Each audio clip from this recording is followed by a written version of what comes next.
Ih, internet. Fala pessoal, Gabriel Monteiro. Olha com quem eu estou, Sara Winter. E aí pessoal, tudo bem? Vamos chegando mais nessa live aí, sejam bem-vindos! E aí, alguém conhece Sara Winter? Tem uma história bastante grande. Ela foi durante muitos anos militante no feminismo brasileiro, com experiência na Europa.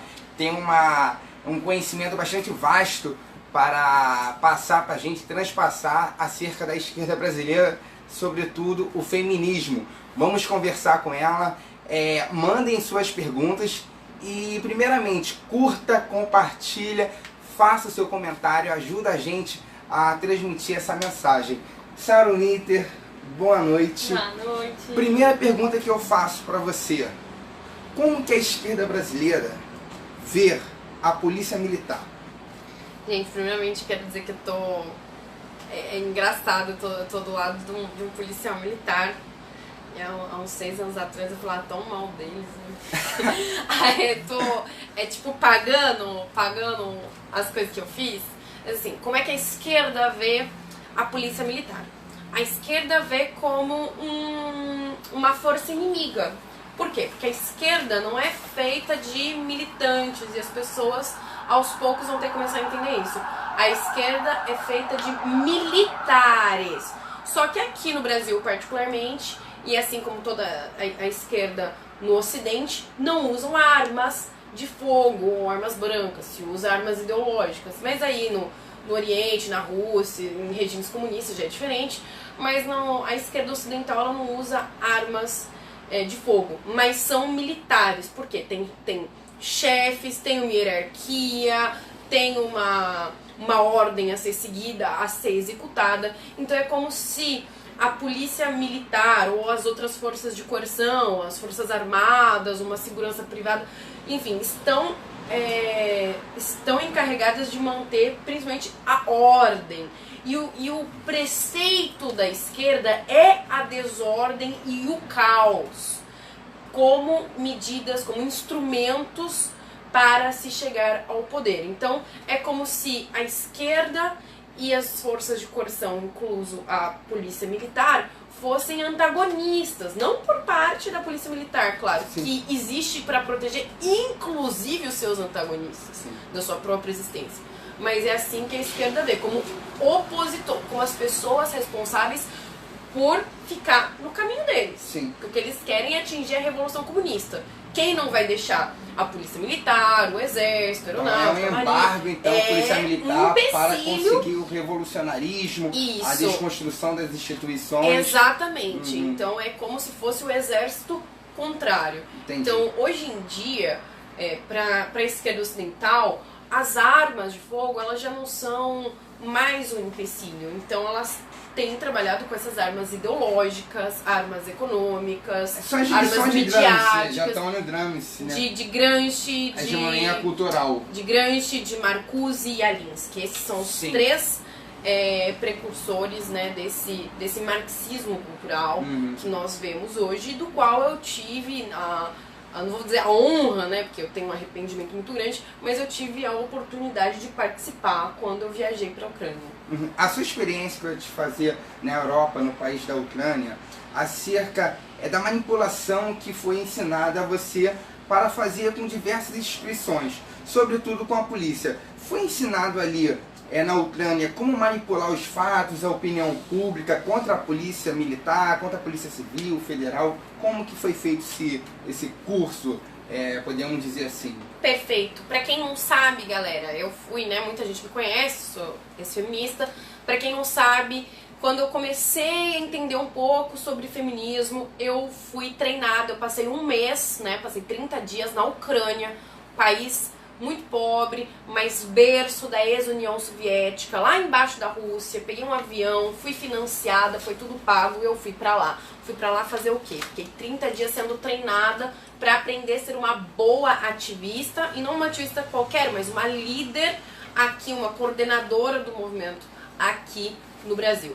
Fiquei treinando com o movimento Fêmen, que era um movimento expoente mais radical do feminismo no mundo.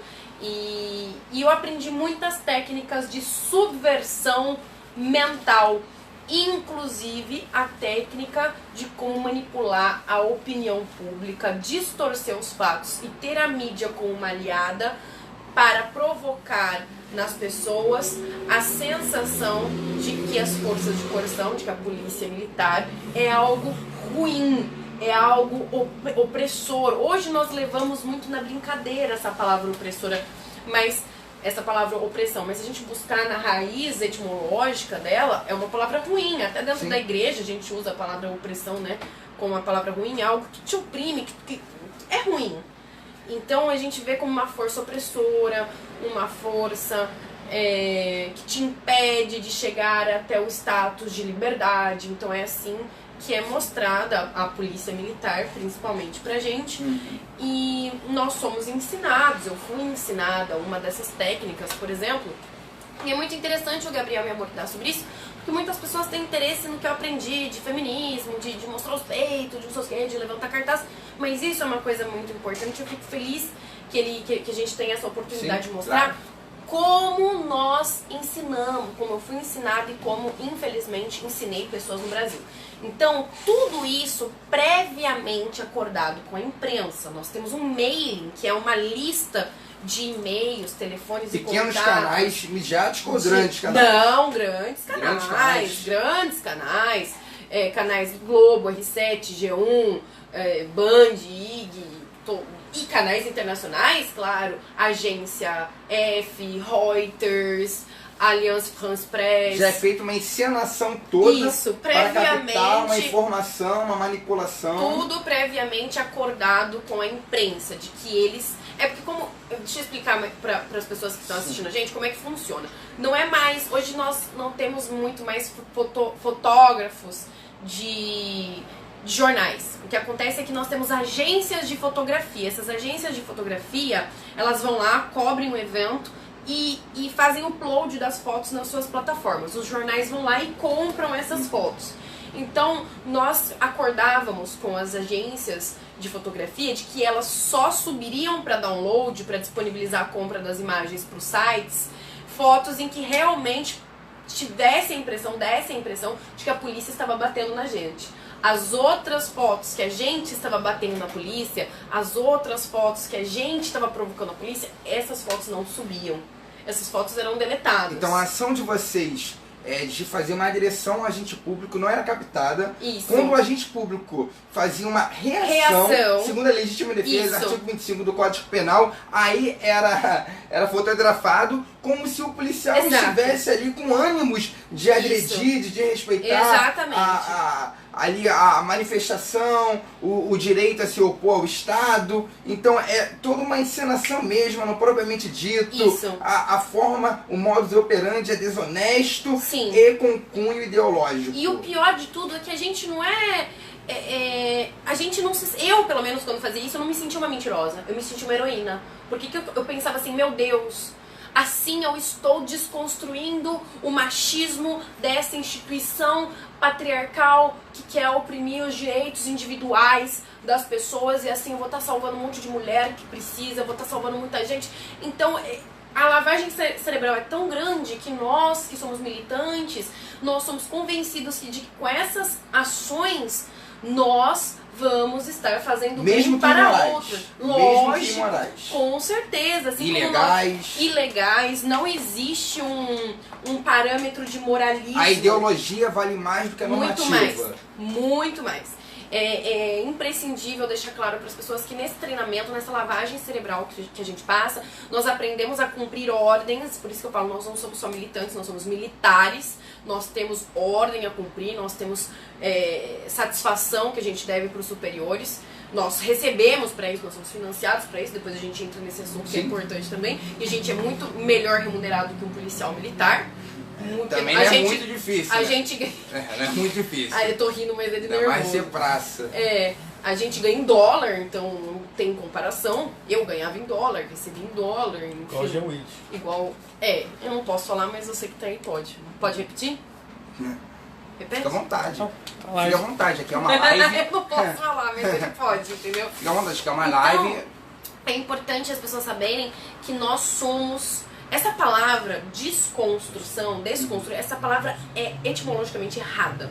Não existe desconstrução. Existe destruição, Gabriel. Só que as pessoas não entendem isso e muitas vezes nós que somos de direito, a gente cai nessa narrativa falsa, nessa guerra semântica que a esquerda constrói. Eles destroem tudo. Eles destroem tudo, inclusive a linguagem. Então não existe desconstrução. Você constrói uma coisa, você coloca, você vai construir um muro e tal. Você não... E aí, como que você faz o trabalho contrário? Você não desconstrói, você destrói. Então você não desconstrói os seus valores familiares. Você destrói eles para construir novos valores. Então a minha percepção da realidade, ela foi distorcida, ela foi destruída. E uma nova percepção foi implantada na minha cabeça de que eu teria que ser a responsável, a liderança, a coordenação aqui no Brasil para atingir um estado de plenitude e gozo para as mulheres do mundo inteiro, onde as mulheres seriam livres, onde não haveria mais estupro, onde não haveria mais violência doméstica, onde os homossexuais não sofressem, onde os negros não sofressem mais Parece racismo. Utopia, é preciso romper com todo o paradigma de construção da sociedade moderna. Então, pra gente chegar até esse mundo perfeito, o qual, na verdade, se chama Revolução Comunista, mas a gente é proibido de falar esse nome, nós temos que falar que é justiça social ou muito democracia. Para atingir esse estado de democracia, que na verdade é comunismo, sim, e a gente pode falar porque é feio, assusta as pessoas, os novos adeptos, nós somos instruídos a passar por cima de todo e qualquer valor moral. A verdade, a dignidade da pessoa humana, qualquer coisa. A vida, então roubar tá permitido, matar, distorcer. Basicamente o que o PT fez tudo, durante seus 14 anos no poder. É o mesmo modo de desrespeitou leis, desrespeitou portarias, fez uma corrupção em massa, Petrolão, Lava Jato, é um modo mensalão, maquiavélico, não no sentido de ser malvado, mas na etimologia correta da palavra, de Maquiavel, de Nicolás Maquiavel, que falava que os meios, que o fim justifica os meios. Então, exatamente isso que a gente pensa. Nós, para construirmos um mundo onde todos serão felizes, alguns têm que morrer, alguns têm que ser falsamente acusados. Então não tem problema, porque a gente precisa pensar, né, na maioria das pessoas. Então, que se danem esse resto de pessoas. Então, nesse caminho, eu fiz muita coisa errada, Gabriel. Então, sabe o que a gente fazia? A gente, quando o policial prendia a gente, nós, no caminho entre o local dos fatos e a delegacia, nós nos machucávamos propositamente. E não era qualquer machucado. Nós somos ensinados a fazer as coisas da maneira correta para que numa suposta... Como é que chama? Quando vai pro ML? Pra perícia, não dê ali no laudo que foi que foi autoprovocado. Então, por exemplo, eu pedia pra minha amiga fazer em mim, que é diferente quando você se faz, claro, e pra ela abrir mais a mão, porque a mão de um homem é maior. Então nós pensávamos, é tão maquiavélico que a gente pensava nos mínimos algo realmente detalhes. Pensado. Quando colocavam a algema na gente, eu fazia questão de friccionar bastante a algema, como se ele tivesse apertado, e depois nós reportávamos tudo isso aos delegados, e sempre tinha vários advogados de direitos humanos lá. Você acha, Sara, que há muitos policiais que são injustiçados com imputações criminais por causa dessa manipulação que ocorre, e a mídia abraça essa ideia, das vezes o policial fazer uma prisão, uma prisão ou apreensão, dependendo da idade da pessoa, conforme os ritos processuais, e a pessoa se autolesionar dentro da viatura, chegar na unidade, no distrito policial, mostrar as marcas, ser feita a perícia e é constatado na direção do policial, um policial que é honroso, trabalhador, que está defendendo a sociedade. Você acha que há muitos policiais injustiçados? Tenho certeza absoluta, porque eu já fiz isso pelo menos, eu acho que eu fiz isso umas 7, 8 vezes. Demais, ou às vezes chegava ali chegava na delegacia e falava que precisava ir no banheiro e me machucava, e cheguei a acusar um policial aqui no Rio de Janeiro de que ele havia ameaçado me estuprar dentro da viatura, e com a certeza... Nada disso tinha ocorrido. Não, mentira. E as testemunhas já estão todas programadas a corroborar. Antes das ações que a gente fazia na rua, dos movimentos feministas, a gente já inventava a história e já ia com a história previamente ali. Com as testemunhas prontas, com as marcas prontas. E isso é a desonestidade, a mentira é a base é a premissa da esquerda. É assim que o PT se manteve, a base da mentira. Tudo em prol de um ideal. Sim. E assim a gente se sentia heroína. Talvez uma maneira de tirar, talvez, aquela pontinha de culpa que ficava dentro da gente. Não, mas eu tô fazendo isso com esse policial, mas vou estar salvando tantas mulheres, vou estar salvando tantas pessoas do fascismo. Então, assim, era uma maneira que a gente tinha também de tirar um pouquinho da culpa. Caramba. Mas ao longo dos anos, isso vai se perpetuando e você vai vendo que isso é uma tática usada. Tem militantes que já chegam machucados. Machucados, só pra tirar foto, que já chegam já às vezes com sangue cênico. Faz aquela foto, aquela frase típica, né? Fascistas, agressores, policiais, militares me agrediram. Mas eu acho porque eu estou manifestando minhas ideias. Eu acho que os policiais militares, eles já sacaram isso e estão ficando mais espertos. Porque a gente vê uma onda de vídeos, como os que a gente gravou pro meu canal, depois vocês vão lá pra ver, pessoal. Qual o seu canal? A gente fez a gravação aqui ainda agora para o canal da Sarah Winter. E qual o seu canal para o pessoal acessar? É meu nome mesmo, só digitar youtube.com/SarahWinter. O canal deve ir ao ar, o vídeo deve ir ao ar amanhã à noite, vai estar muito legal. O Gabriel tá reagindo a alguns esquerdistas muito doidos, fingindo tortura. Esse é um vídeo super legal de react. E assim, eu acho que os policiais, eles têm ficado... Tem duas opções, você pode me dizer qual é o que você acha. Eles têm ficado mais espertos ou eles têm ficado cada vez com mais medo dos direitos humanos? Olha, sinceramente, o nível técnico intelectual dos policiais está se acendendo. A minha turma de 2014 da Polícia Militar, basicamente todos eram formados ali no terceiro grau, em alguma graduação. Porém, eu acho que mais está enfatizando é o medo, porque nós já temos um problema na lei, na mente legis.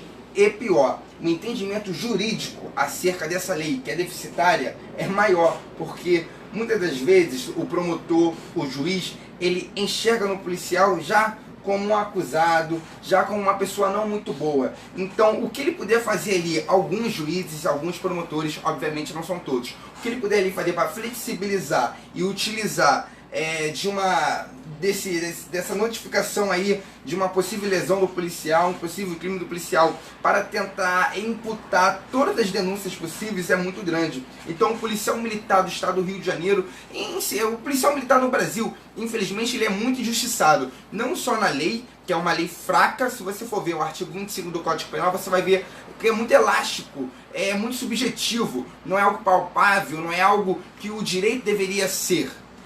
Basta o entendimento do promotor e do juiz. Então o policial militar, ele fica entregue ao entendimento de uma pessoa que muitas das vezes é partidária, é ideológica. Então eu acredito que o policial militar hoje está com muito medo da sua corregedoria, com muito medo do judiciário, do Ministério Público, para exercer o seu trabalho, e isso infringe diretamente contra o interesse público, porque uma polícia fraca, uma polícia que tem medo de exercer a sua função legal, sua função constitucional do artigo 144 da Constituição, enfraquece a segurança pública, enfraquece o poder de você defender a sociedade. Com isso, temos uma sociedade com menos zelo, por causa dessas ações ruins da esquerda, de pessoas ideológicas contra o certo, para acusar o policial, para tirar a eficiência da polícia militar.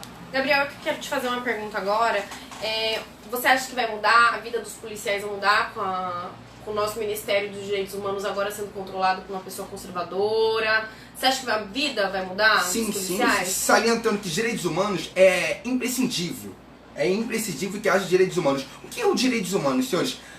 Observe o artigo 5º, o artigo 6º, o artigo 7º, artigo 5º, direitos e garantias individuais e coletivas, artigo 6 da Constituição, direitos sociais, artigo 7 ali da Constituição, são os direitos trabalhistas. São direitos inalienáveis, são protegidos em cláusulas pétreas, tem que ter.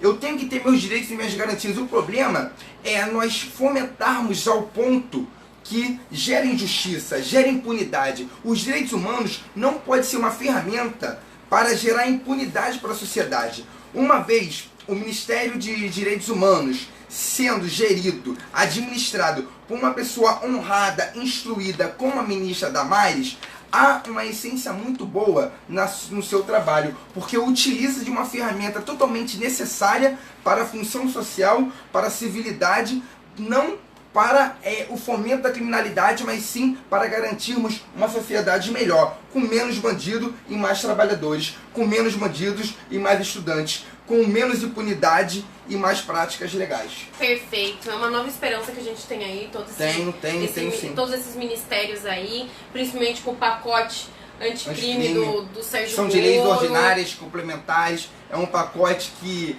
versa sobre a corrupção, o crime organizado, são contra o crime ali mais violento, diminui esse entendimento da LEP, a LEP, Lei de Execuções Penais, é uma lei muito horrenda. É uma bosta.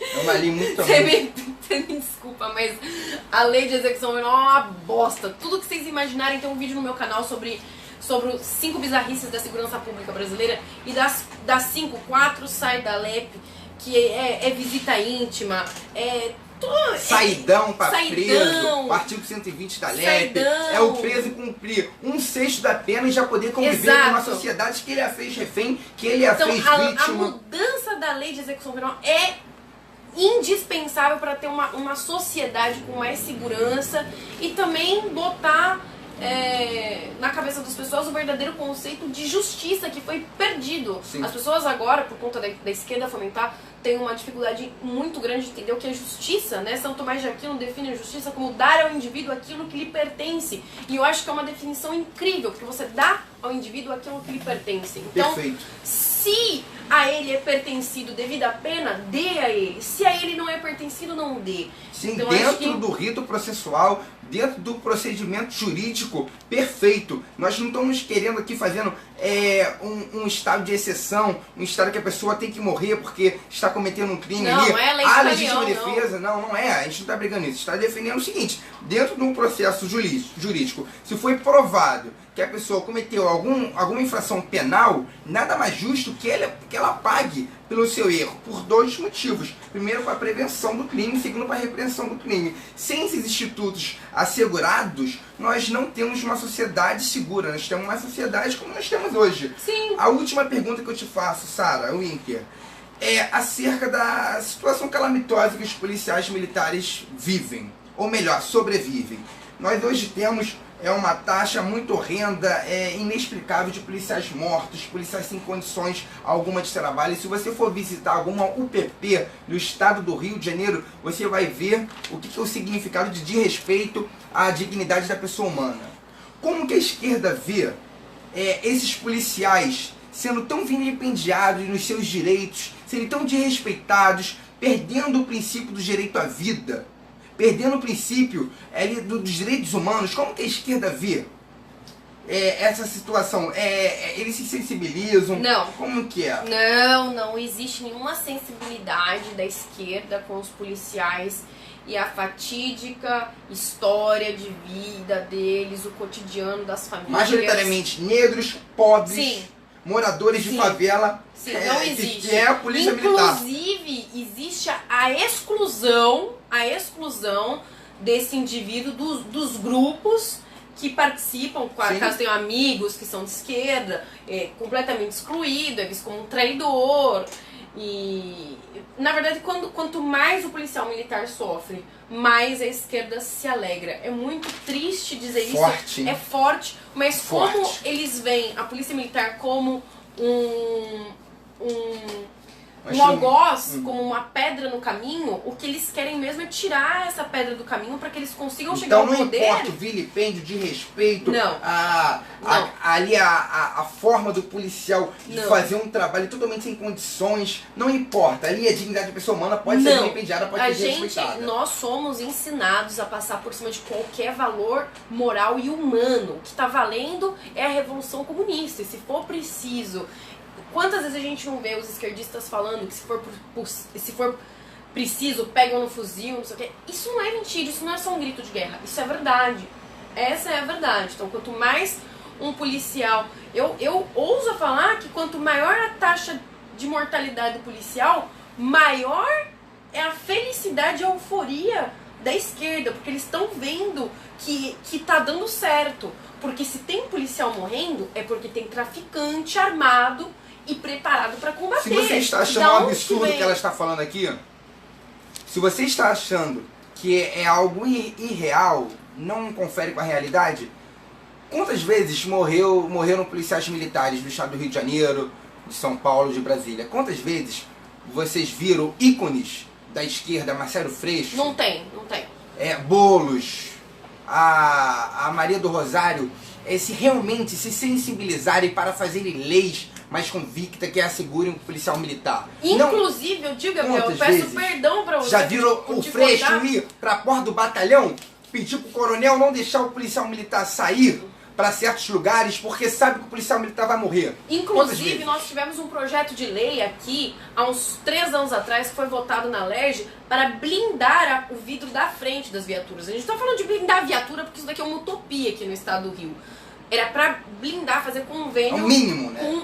Fazer um convênio com uma empresa privada para blindar a parte do vidro da frente, que é a parte onde mais se recebe projéteis ali.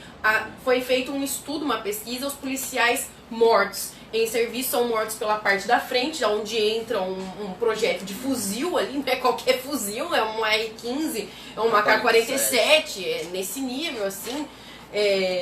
E aí decidiram blindar a parte da frente, porque blindar a viatura toda não dá, infelizmente não dá, é o sonho que a gente tem, mas infelizmente não dá. Não tem nem para-choque as viaturas aqui no Rio, os policiais fazem vaquinha para conseguir Inclusive, andar. nós temos que, não são todos os casos de viatura que o policial militar tem que pagar, mas eu já sofri alguns casos que infelizmente eu tive que ceder do meu pouco dinheiro para a manutenção básica ali da viatura, que é óleo, pneu, pastilha de freio. E se alguém acha que não deve falar, eu falo. Eu mesmo, muitas das vezes, já paguei a manutenção básica da minha viatura. Ou fica sem. Ou paga, ou pior, acontece uma ocorrência ali de um tiroteio, uma criança baleada. Perfeito. Quem vai fazer ali a locomoção rápida? Vai esperar a ambulância? Às vezes a locomoção tem que ser rápida. Coloca na viatura. Do cotidiano, às vezes até a viatura ruim, como que eu vou fazer isso? Uma mulher Então, numa situação de próximo. parto, são coisas... É o amor ao próximo. Eu sabia que a minha viatura significa, às vezes, a última esperança para uma vítima. Exato. Então, esse amor e altruísmo... Nessa votação desse projeto de lei, o Freixo votou contra. Não acredito. O Freixo, Marcelo Freixo do PSOL, não é votou contra deputado a federal? blindagem. Deputado federal. Não é eleito. Então, toda vez que algum ativistazinho que se diz lutar pelos direitos humanos, desses do PSOL, chegar e falar, mas eu luto pelos direitos humanos, essa pessoa não merece nenhum olhar nos olhos, porque compactua com a morte de policiais todos os dias. O cara votou contra, dizendo que não tinha dinheiro suficiente para a realização para ONG tem. desse... Exato. Para a ONG então, tem. assim, para tirar dinheiro da ONG lá do Amarildo, como foi feito pelo PSOL, para extorquir dinheiro, para fazer lavagem de dinheiro ali na ONG do Amarildo, teve, entendeu? Teve disposição. Agora, para proteger, pelo menos pela frente, o policial, isso não tem. Então a gente tem que começar a cobrar, porque o Marcelo Freixo, os eleitores dele são do PSOL? São, mas ele como deputado federal, ele fala por todos. E temos que cobrar. Claro. Isso dele tem que ser cobrado. Foi na gestão, foi no mandato dele como deputado estadual? Foi, mas agora como deputado federal, isso tem que ser cobrado também, porque o mandato muda, mas a pessoa não. O mandato muda, mas a índole não. E eu peço, eu quero dizer para as pessoas que eu tenho tentado me redimir pelas coisas que eu fiz.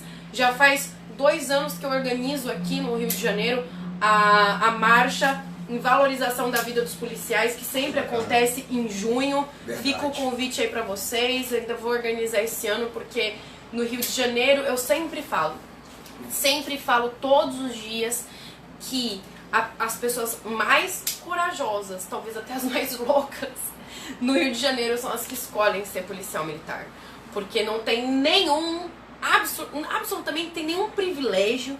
Não tem, é por vocação. É pelo contrário. Não é por dinheiro, porque o soldo deles é uma vergonha. Não é por aventura, porque a aventura acaba em 2 dias. A primeira rajada de tiro que você toma, você não pode sair na rua. Gente, eu sou do interior de São Paulo. Na minha cidade, o policial militar anda fardado, anda de bibico, bonitinho, anda de ônibus de graça, faz viagem interestadual de graça, anda na rua, o pessoal... Tranquilamente fardado. Tranquilão. Vai isso fazer isso aqui não no centro do Rio de existe Janeiro. vai fazer isso aqui no centro do Rio de Janeiro. Isso não existe, essa realidade tem que mudar. Então eu sempre aproveito Perfeito. a oportunidade para pedir perdão a todos os policiais que com o meu discurso eu feri, eu enganei, eu prejudiquei, eu fui mais uma vítima aí da esquerda, assumo as minhas responsabilidades, peço perdão e tenho ao longo desses anos tentar redimir as coisas que eu fiz e Está tentar fazer retificando com não com A, as ações que até certo ponto foram criminosas. Sim, foram foram. criminosas contra as instituições e contra a sociedade. Vamos abrir para algumas perguntas? Vamos lá, 4 perguntas aí, 2 para cada. Tem como, equipe? Vamos lá. Cláudio Nascimento está perguntando aqui. E aquela pessoa que compra o celular roubado? O 180, a receptação, ela faz parte diretamente do ciclo criminoso. Porque o bandido, ele rouba porque tem um comprador. Se é o comprador ali, financiando a prática delituosa do marginal, ele faz parte diretamente de um ciclo que gera em mais de 2 mil latrocínios em território brasileiro. Ou seja, o cara é tão bandido como o cara que roubou. O cara que compra um aparelho roubado, o cara é tão marginal como aquele que roubou. Porque se aquele que roubou não estivesse para quem vender, não haveria o roubo. E isso inflige diretamente contra ele próprio. Porque ele com esse celular, ele vai andar na rua, ele poderá ser assaltado. Exatamente, ele Olha vai ser como uma o ciclo vítima volta. do próprio sistema ao qual ele foi parte. E vamos dar um chamadinho nas nossas autoridades. Nós sabemos que lá a Uruguaiana é absurdamente cheia disso. Então, alô, governador, vamos dar uma atenção especial para aí. Guarda municipal que fica lá e faz vista grossa, vamos dar uma olhada especial para isso aí, por favor, que a gente sabe que acontece. Vamos dar uma olhada especial para isso aí. Guarda municipal, a instituição da segurança pública que eu muito admiro e saliento. É necessário porte de arma para o guarda municipal. Concordo, porque na cidade do concordo. Rio de Janeiro, você dizer que um guarda municipal vai defender a sociedade apenas com cacetete é negligenciar toda a situação que o Rio de Janeiro vive não durante toda a sua história, mas durante pelo menos um século que o Rio de Janeiro está desenfreado da sua paz social. Como que um guarda municipal vai garantir a segurança do seu filho? E não consegue da sua garantir filha a com própria cacetete? segurança, porque aqui no Rio de Janeiro, galera, força de segurança, não interessa se você é segurança patrimonial de uma boate, se você é um policial civil, se você é um policial militar. Bandido tá saindo matando, não quer nem saber o que é. Então, uma vítima pode ser qualquer um desses agentes de força de segurança. E, inclusive, o pessoal da Guarda Metropolitana, da Guarda Isso Municipal. ajudaria muito o trabalho da Polícia Militar, de duas formas. O guarda municipal tendo o armamento apropriado para fazer a segurança ali das pessoas, do cidadão, isso já ajudaria no serviço da Polícia Militar. Com certeza. Iria flexibilizar ali o modo do policial militar, porque ele está muito sobrecarregado. E segundo o policial na sua folga, vai estar com sua família, vai chegar um bandido para assaltá-lo, e se tiver um guarda municipal, vai ser mais uma Exatamente. pessoa armada para defender o policial e sua família. Então é uma garantia, tanto para o policial na sua folga e um relaxamento no serviço do policial militar carioca, que é muito sobrecarregado, com uma demanda infindável. Vamos lá para a segunda Perfeito. pergunta? Vamos lá, Rafael Lima. O que vocês acham do STF pautar criminalização da homofobia? Quem é? Rafael Lima, do Ideias Radicais? Xará do Rafael Da Lima. minha equipe. Posso falar? Então, é uma pirotecnia. É uma pirotecnia jurídica, uma vez que a lei de racismo a lei de racismo assegura 5 causas. Nenhuma delas é comportamento homossexual. Então, no momento que existe o princípio da legalidade, no artigo 5º, inciso 1º, e você deixar o direito penal mais extenso, você está desrespeitando ali o sentido do direito penal da última ratio.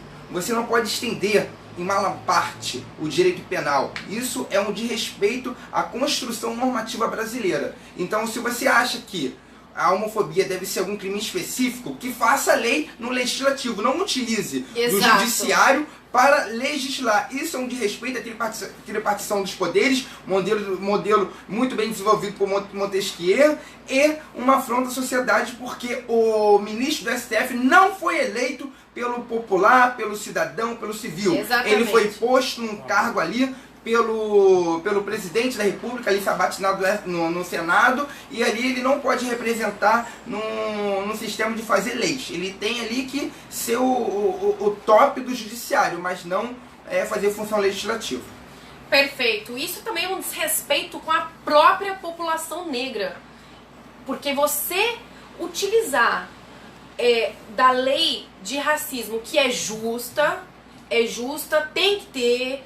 E racismo, é muito importante a gente esclarecer aqui, que racismo não é piada, Não. Racismo não é liberdade de expressão, racismo é você matar uma pessoa pela etnia dela, é você negar um emprego por uma etnia dela e é você ofender uma pessoa pela etnia dela. Assim como é a homofobia. A homofobia existe? Existe, mas não é o que as pessoas pensam. Homofobia não é eu não querer que meu filho escute Pablo Vittar. Não é eu não querer. Eu sou mãe de um menino, eu não gostaria que ele fosse gay.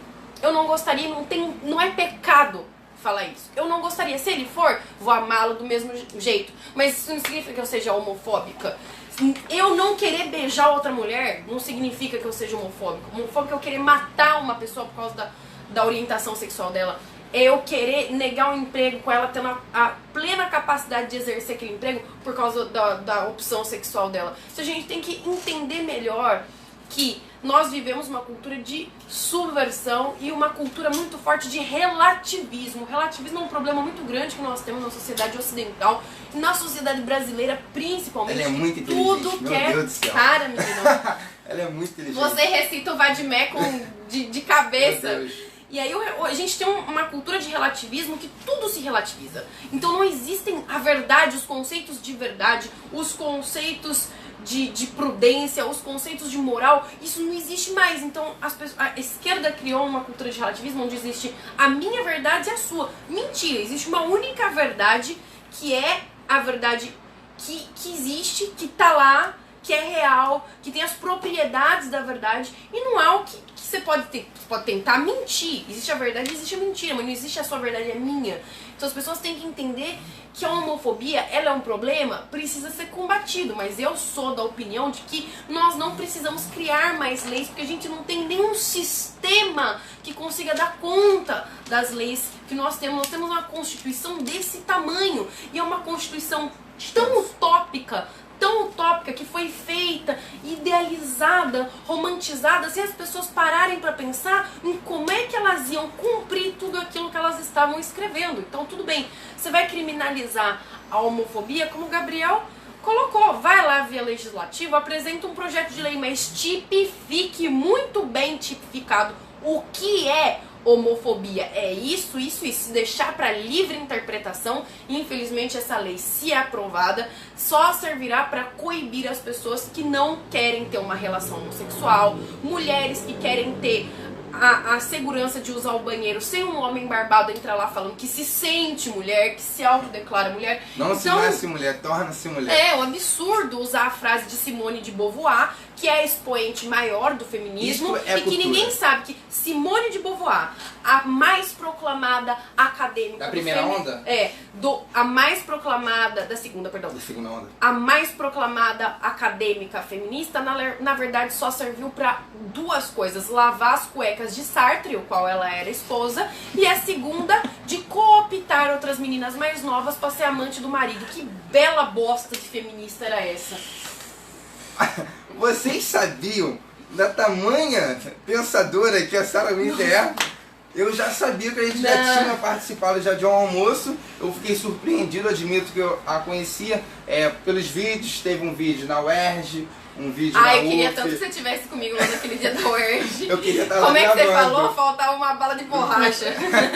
Já tá adiantando o nosso vídeo, né? Já. Qual é a terceira pergunta, editor? Tem uma pergunta que está sendo repetida aqui, ela é bem séria. O que vocês acham da autoproclamação de presidente José de Abreu? Nossa! Antes Não de eu sei se eu fazer vou a piada, conseguir isso responder. olha só, isso é abominável, porque está É um fazendo... crime de lesa pátria. Tá também. fazendo piadinha com o Guaidó. Tá maneiro o governo de Maduro, né? Tá maneiro. 11 quilos que a população da Venezuela perdeu por causa da fome. Não é dieta nutricional, não. Não é não. É fome que a população venezuelana está passando por causa da atrocidade política econômica que é o governo de Maduro, que mata as pessoas por não quererem mais um governo ditatorial. E está se fazendo piada. O Guaidó, ele é, segundo a Constituição, o sucessor do Maduro, uma vez que as eleições lá de 20 de março foi fraudada por Maduro, utilizou de assistencialismo barato do governo para que as pessoas votassem e coibição dos seus opositores, que um está preso, outro com direito político impedido, de forma arbitrária. Não é igual Lula não, que roubou a população brasileira. Lá na situação da Venezuela, são pessoas que são impedidas de exercerem os seus direitos. Não sei especificamente no caso desses dois políticos que foram impedidos, mas o que eu vejo é a população da Venezuela se manifestando contra o governo que mata as pessoas, e tá aqui esse palhaço desse ator global fazendo piadinha. Ele, além de ser um nércio, ele é um escroto, babaca, e não merece um sequer do nosso respeito. O pior de tudo isso é ver as mulheres apoiando ele.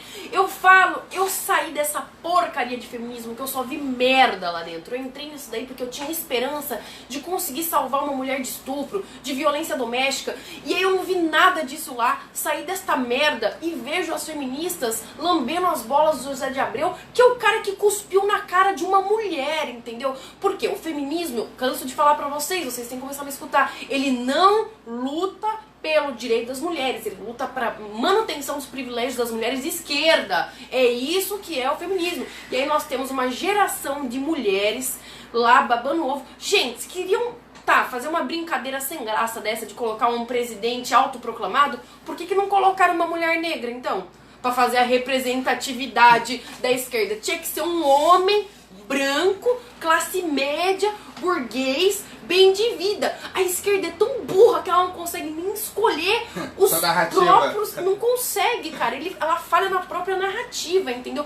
Uma boa pessoa pra ter se autoproclamado era, por exemplo, a viúva da Marielle. Eu acho que ia ter dado muito mais certo, o povo ia aderir mais, ia ter uma guerra civil se isso acontece. Mas não, o primeiro babaca que teve a ideia e foi lá, eles aceitaram. Então, assim, que tipo de feminista é essa que aceita que um cara branco, burguês, que cospe em mulher, que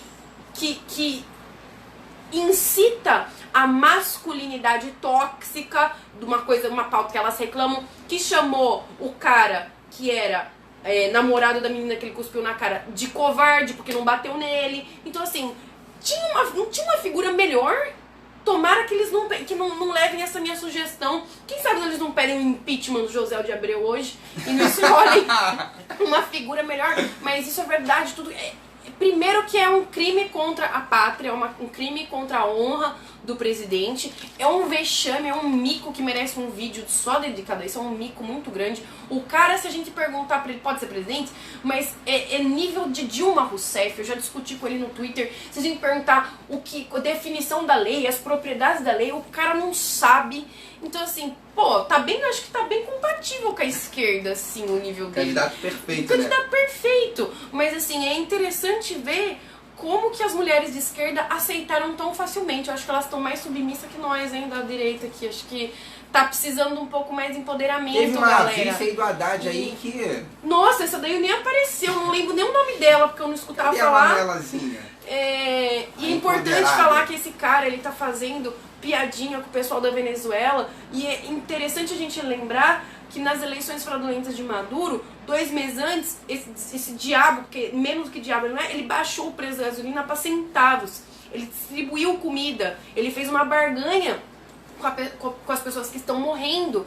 Então, assim, é incrível como as mulheres de esquerda são... Parece que elas que dão a força. A gente tá com uma força de movimentos feministas muito grande no Brasil, que são os expoentes agora, que esse negócio de protagonismo da mulher. A gente viu isso no 8 de março, a gente viu isso, elas que têm acendido isso, e isso tem que ser combatido. E aí eu sempre pergunte pra elas no seu debate, se tem uma amiga feminista, pergunte se ela apoia o regime de Maduro, o regime de Maduro que tem feito desgraça na vida das mulheres venezuelanas e nas mulheres lá de Pacaraima, de Boa Vista, de todo o estado de Roraima.